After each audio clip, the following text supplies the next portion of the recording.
ओम नमः शिवाय। ध्यान के दौरान विचार क्यों बढ़ जाते हैं? तो ये समझने से पहले हमको समझना पड़ेगा कि विचार है क्या। क्या आप उस भाषा में विचार कर सकते हैं जो भाषा आपको पता ही नहीं? जैसे कि आप अगर नॉर्थ इंडियन हो तमिल में विचार करो, या साउथ इंडियन हो तो फिर किसी एक फ्रेंच, कनाडा, जो लैंग्वेज आपको पता नहीं उसमें विचार करने का प्रयास करो, नहीं होगा। सो ये है क्या? विचार सिर्फ और सिर्फ आपके भाषा द्वारा अंदरूनी मन में बोली जाने वाली चीजें हैं, अंदर का चिट चैट। तो छोटा बच्चा जब पैदा होता है ना, उसको कोई भाषा नहीं पता होता है, तो वह हर चीज को इमेज से समझता है।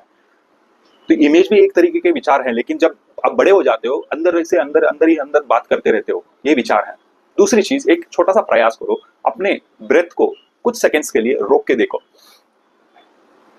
और जब आप फिर से ब्रीथिंग लेना शुरू करोगे, विचार भी चालू हो जाएंगे। और उस दौरान जो जब ब्रेथ रोकी थी, उस दौरान आपको कुछ क्षण के लिए विचार नहीं आते।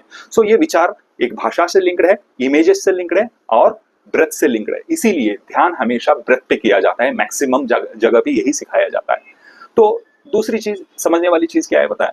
जैसे हम कहीं पे काम कर रहे हैं, आप खाना बना रहे हो, कंप्यूटर पे काम कर रहे हो, प्रोग्रामिंग कर रहे हो, आपका ध्यान वहां पे होता है। लेकिन जैसे आप ध्यान के लिए बैठते हो, आपके पास कोई काम नहीं है, सिर्फ और सिर्फ दिमाग काम कर रहा है, तो क्या होगा? डेफिनेटली विचार ज्यादा आएंगे। तो आपको इसकी चिंता करने की जरूरत नहीं है। जैसे जैसे आप ध्यान में आगे आगे प्रोग्रेस करोगे, अपने आप ये विचार शांत हो जाएंगे। धन्यवाद।